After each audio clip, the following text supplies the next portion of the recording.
আসসালামু আলাইকুম বন্ধুরা, কেমন আছেন সবাই? আশা করি সবাই ভালো আছেন। তো চলে আসলাম আরও একটি ভিডিও নিয়ে। এই হচ্ছে আমার সেই কাঙ্ক্ষিত স্বপ্নের মুরগি। ঠিক আছে, মানে আমার কাছে স্বপ্নের।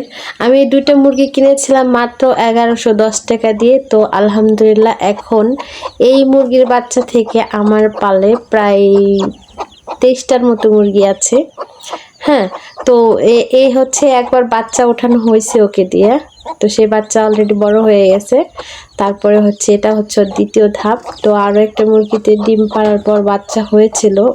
তো ওটার হচ্ছে বাচ্চাগুলো সব মারা গেছে। ওটা আমার ভুলের জন্যই, কারণ 7 দিনের যে ভ্যাকসিনটা দিতে হয় ওটা আমি দেইনি, নিজের অবহেলার জন্য, কাজের চাপে আমি ওদের ঠিক যত্ন নিতে পারিনি। এর জন্য আমি মূলত এই খাবারটা ওদের দেই না।